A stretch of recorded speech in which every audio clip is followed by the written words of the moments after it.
Hi everyone, आज के video lecture में हम आगे प्रोसीड कर रहे हैं। हम पढ़ रहे हैं कि non exact differential equation of first order and first degree को किस तरह से सॉल्व किया जाए। ठीक है, इससे पहले हमने बात की कि इंस्पेक्शन द्वारा किस तरह से हम जो है नॉन एग्जैक्ट डिफरेंशियल इक्वेशन को सॉल्व कर सकते हैं।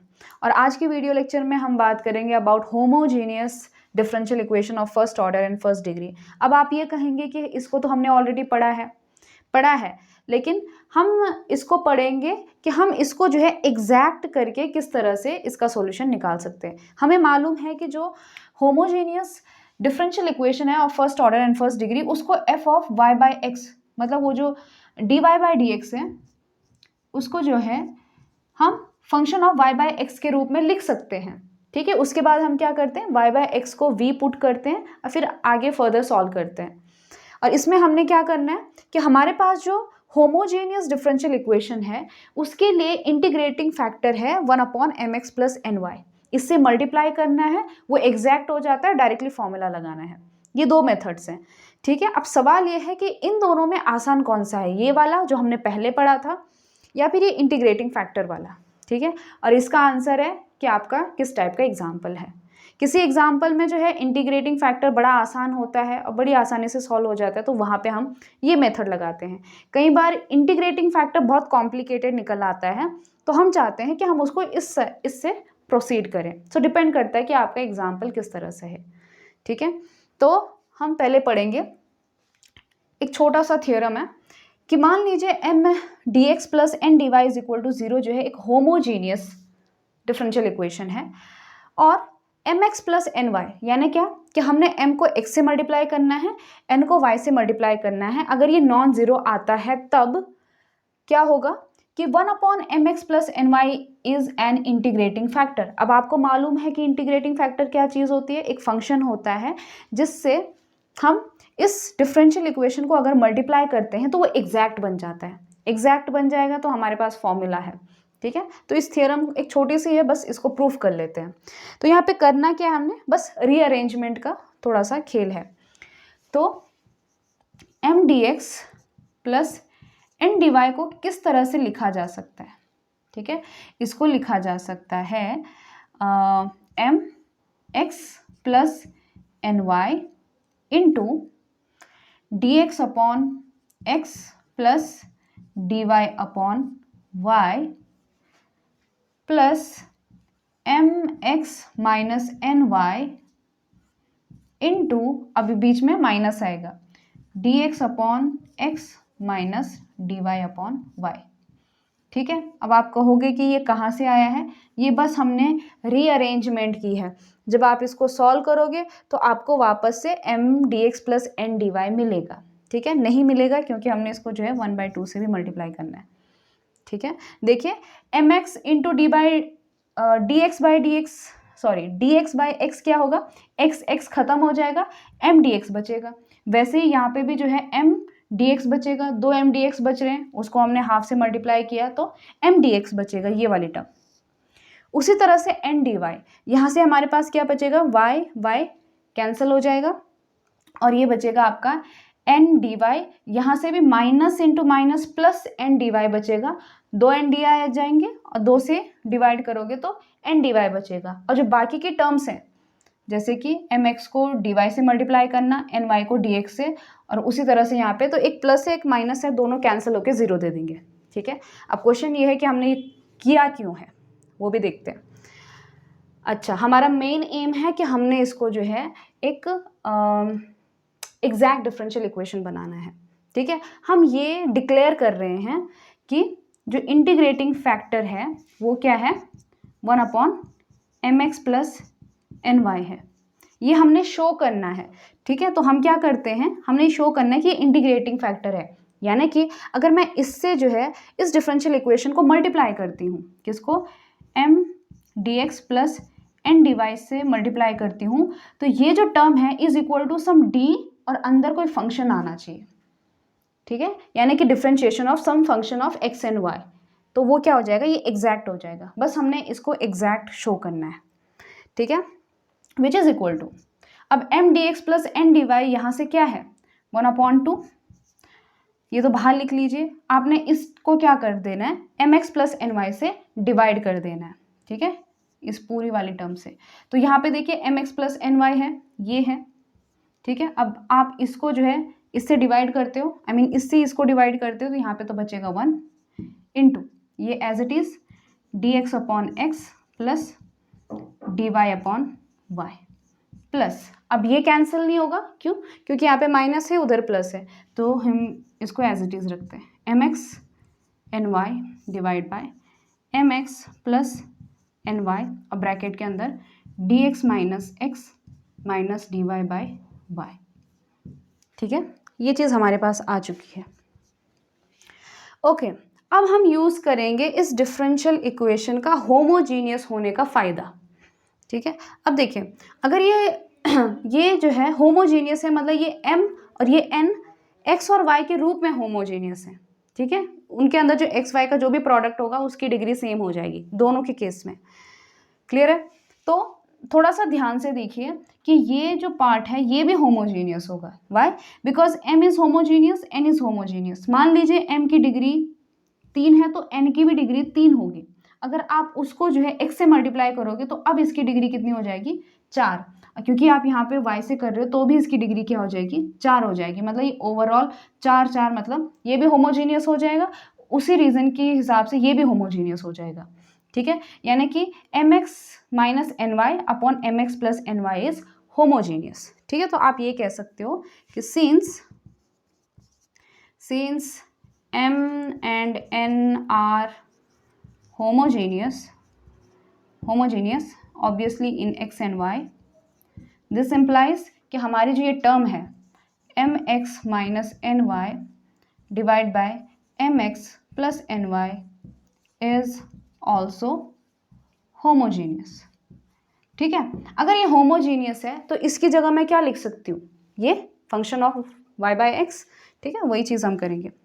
सो ये सारी चीज़ क्या है, 1/2 अंदर ये क्या बचा, हाँ एक और बात कि dx upon x plus dy upon y क्या चीज़ है, ये क्या चीज़ है, अगर आप ध्यान से देखोगे तो अगर हम log एक्स वाई का डिफ्रेंशिएशन करते हैं, so which is equal to what, this is equal to differentiation of log x y क्या हो जाएगा, सबसे पहले 1 अपॉन एक्स वाई और फिर एक्स वाई का डिफ्रेंशिएशन, तो ये क्या हो जाएगा, x का कितना आ जाएगा, इट इज़ प्रोडक्ट है तो x as it is dy plus y as it is dx, फिर अगर मैं इनको अंदर मल्टीप्लाई करूँ तो ये क्या हो जाएगा, x ख़त्म, सो dy बाय y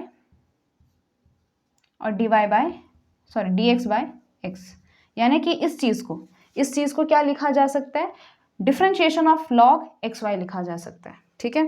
तो इसकी जगह मैं क्या लिखूंगी, differentiation of log x y, clear है। और इसको हम क्या लिखेंगे, क्योंकि ये होमोजीनियस है, so function of y by x. अब आप अंदाज़ा लगा सकते हैं कि इसको हम क्या लिख सकते हैं, ठीक है, सिंपल सी बात है, अगर log एक्स वाई जो है ऐसा आता है तो log y अपॉन एक्स क्या आ जाएगा, log x dx by y minus dy by x आ जाएगा, ठीक है। आप ये दे सकते हो कि differentiation of log y by x is what, पहले y बाय एक्स का क्या हो जाएगा, x अपॉन वाई, फिर y बाय एक्स का आपने क्या कर देना है, डिफ्रेंशिएशन कर देना है, तो ऊपर वाले का डिफ्रेंशिएशन यानी कि dy, नीचे वाला एज इट इज़ माइनस नीचे वाले का dx, ऊपर वाला एज इट इज़ अपॉन नीचे वाले का स्क्वायर, तो x हो गया ख़त्म, और ये नीचे बचा आपका एक्स वाई, तो dy x by x y कितना हुआ, dy बाय y माइनस यहाँ पे जो है dxy है, सो y ख़त्म, सो dx बाय x, ठीक है। सो ये यहाँ पे है उल्टा, यानी कि ये log x अपॉन y है, ठीक है ना, यहाँ पे x बाई वाई हुआ तो उसका माइनस भी हम ले सकते हैं, सो दिस इज इसकी जगह मैं माइनस ले लेती हूँ यहाँ पे माइनस, और इसकी जगह हम लिखते हैं differentiation of log y by x, ताकि यहाँ पे मुझे दोनों y बाई एक्स मिले, ठीक है। क्या ये एक एग्जैक्ट डिफरेंशियल इक्वेशन बन रहा है, यहाँ पे तो डी आ गया, यहाँ पे भी डी आ गया, ये नहीं बन रहा है, ठीक है। अब हम इसको भी थोड़ा सा रीअरेंज करते हैं, which is equal to 1/2 differentiation of log x y minus, अब मैं y बाई एक्स को किस तरह से लिख सकती हूँ, e का power log y by x, ठीक है ना। आपको पता है e का power log a is what a, ठीक है, and differentiation of log y by x, clear है। ओके तो क्या अब ये जो है एक एग्जैक्ट डिफरेंशियल इक्वेशन बना है, अभी भी साफ साफ नहीं दिख रहा है, हमने इसको जो है थोड़ा सा इसका नामकरण अलग करना है, ठीक है। सो इसको हम एक नया नाम देते हैं, एफ ऑफ ई का power log y by x को हम नाम देते हैं फंक्शन ऑफ, नॉट एफ, कोई नया फंक्शन नाम देते हैं इसे g, which is log of y by x, ठीक है। सिंपल सी बात है, पहले आप क्या कर रहे थे, आप वाई एक्स इनको मतलब इनपुट दे रहे थे, फिर लॉग उसका निकाल रहे थे, एंड देन ई का पावर निकाल रहे थे, जो भी फंक्शन है वो निकाल रहे थे। इस बार भी वही करना है, लॉग वाई बाई एक्स निकालना है, और ये जो करना था पहले इसका ई का पावर निकालना, फिर उसका फंक्शन लेना, उसी को हमने जी नाम दे दिया, ठीक है, कर सकते हैं। Which is equal to 1/2 d log of x y, इसका कोई प्रॉब्लम नहीं है क्योंकि यहाँ पे डी आ चुका है, माइनस, अब इसको नाम देते हैं g of log of y by x d of log of y by x. अब क्या ये एग्जैक्ट बना है, जी हाँ ये एग्जैक्ट बन चुका है। अगर आप इस टर्म को थोड़ा सा ध्यान से देखेंगे ना, तो ये हमारे एक तरह का, मान लीजिए एफ ऑफ एक्स है तो इसके बगल में हमारा डी एक्स भी है, ठीक है ना, ये इसकी खास बात है। सो अगर मैं यहाँ से d बाहर निकालूं, 1/2 d बाहर निकालूं, तो अंदर इसका क्या बचेगा, log एक्स वाई बचेगा, ठीक है। लेकिन यहाँ पे इंटीग्रेशन आ जाएगा, ठीक है, इसका d निकालना मतलब इसका इंटीग्रेशन, ये इसीलिए हो पा रहा है क्योंकि इसके बगल में ये भी है, ठीक है, इसका इंटीग्रेशन बाहर निकल आ जाएगा, तो ये बनेगा integration g of log y by x, और ये आपका क्या है d of log y by x, जैसे dx होता है वैसे ही, क्लियर है। तो आप देख पा रहे हैं कि हमने जो ये किया 1/mx plus n y into m d x plus n d y is equal to 1/2 differentiation of this function, ये पूरा x और y के रूप में इसका डिफ्रेंशिएशन है, ठीक है। इसका मतलब ये हुआ कि हमने इसको जो है 1/mx प्लस एन वाई से मल्टीप्लाई करने के बाद एग्जैक्ट बना दिया है, ठीक है। तो आइए इसके ऊपर कुछ एग्जाम्पल सॉल्व करते हैं। चलिए हमारे पास एग्जाम्पल है जो कि होमोजीनियस है, x square y 2xy square x cube minus 3x square y, तो आप सब में देख रहे हैं सबका डिग्री 3 है, ठीक है, तो ये होमोजीनियस है। आप एक काम कर सकते हो, आप dy बाई डी एक्स निकाल के उस फंक्शन को y बाई एक्स के रूप में लिखकर y को जो है vx पुट कर सकते हो, उससे भी सॉल्व कर सकते हैं उसको, ठीक है, उसमें कोई दिक्कत नहीं है। लेकिन हम देखते हैं कि अगर इंटीग्रेटिंग फैक्टर की मदद से अगर ये आसानी से होता है, सो वेल एंड गुड, ठीक है। तो ये है हमारा m, ये है हमारा n। तो इससे पहली वाली थियरम क्या कहती है कि हाँ ये होमोजीनियस है, तो इसका इंटीग्रेटिंग फैक्टर होगा 1/mx प्लस एन वाई, ठीक है।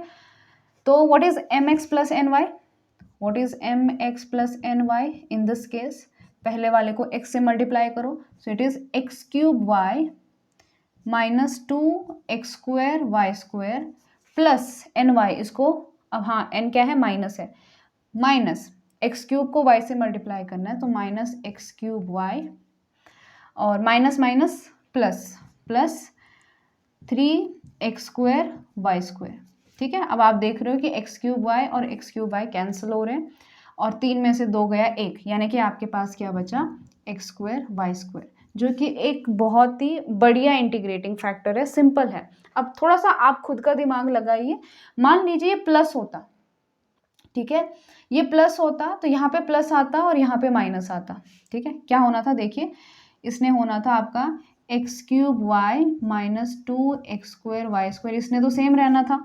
यहाँ पे अगर प्लस होता तो ये होता प्लस एक्स क्यूब वाई और इसने माइनस 3x² इस बार इंटीग्रेटिंग फैक्टर ने क्या निकलना था, x³ और x³ होने थे 2, सो इट इज 2x³ और दिस इज -5x²y²। ठीक है, अब आप खुद ही देखिए कि ये जो इंटीग्रेटिंग फैक्टर है ये जो है इससे ज़्यादा कॉम्प्लेक्स दिखाई दे रहे हैं। ठीक है, अब आप इसको जो है इसको डिवाइड करोगे एंड देन m और n निकालोगे तो हो सकता है आपको प्रॉब्लम आए इंटीग्रेशन करने में, हो सकता है।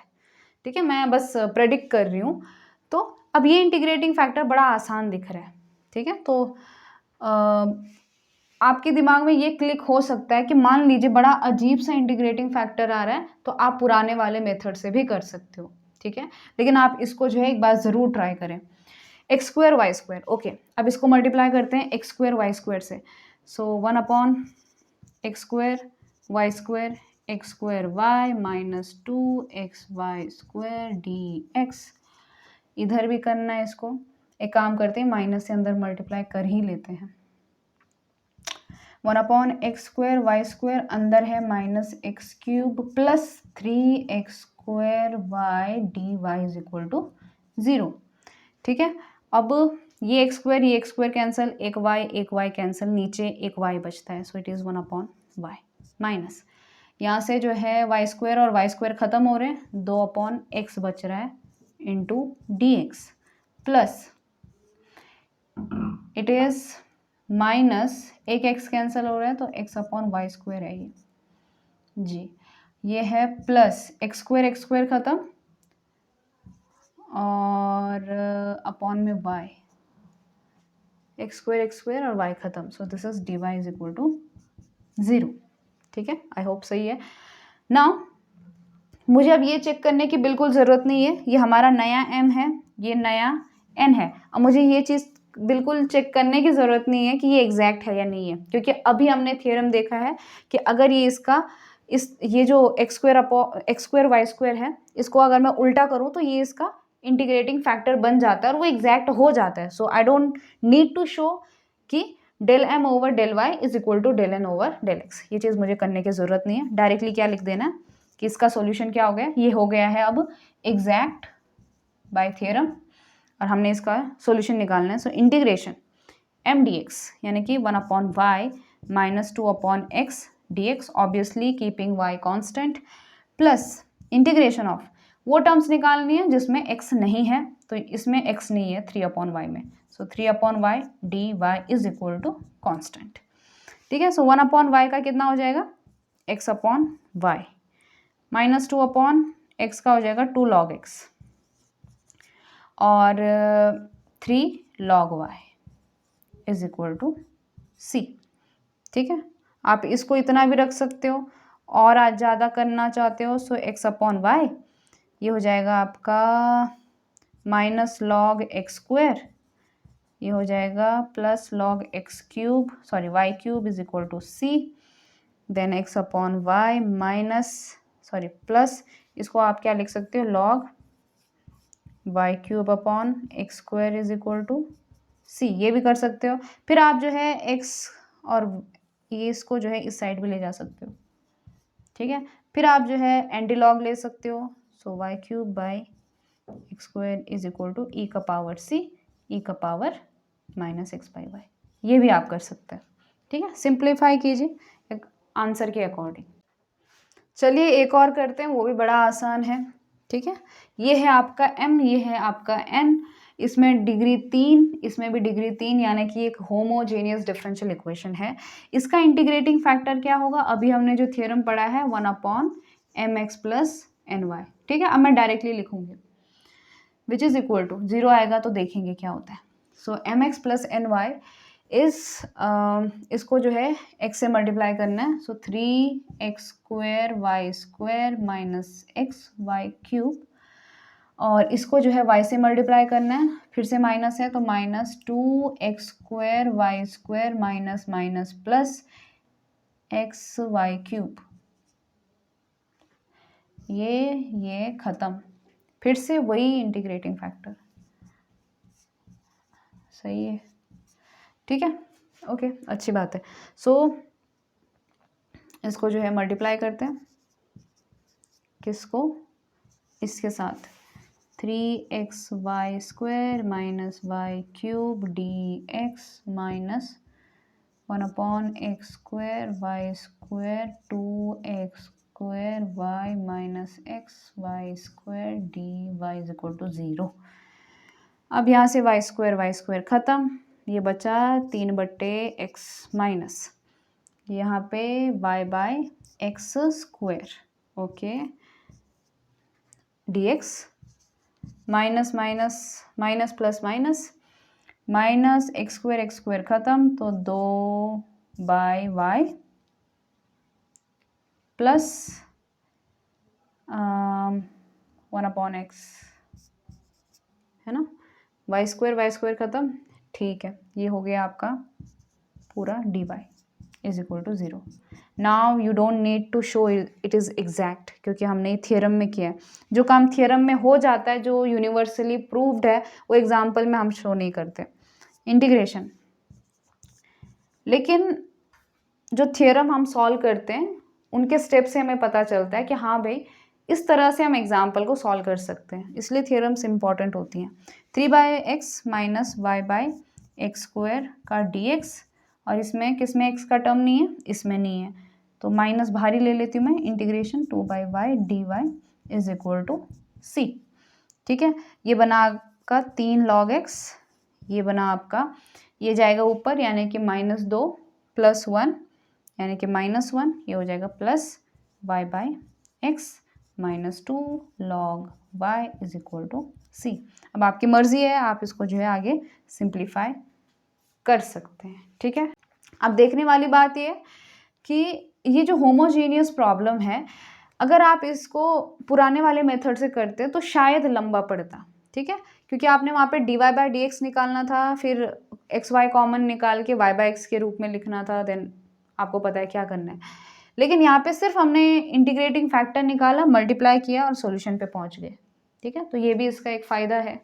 तो डिपेंड करता है कि किस तरह का एग्जाम्पल है और आपको क्या सूटेबल लगता है। सो ये है आपका होमवर्क, ज़रूर कीजिएगा, बहुत ही आसान है। ठीक है ना, नंबर आप ही के बढ़ने हैं, तो इसका ज़रूर स्क्रीनशॉट लें। मिलते हैं अगले वाले वीडियो लेक्चर में।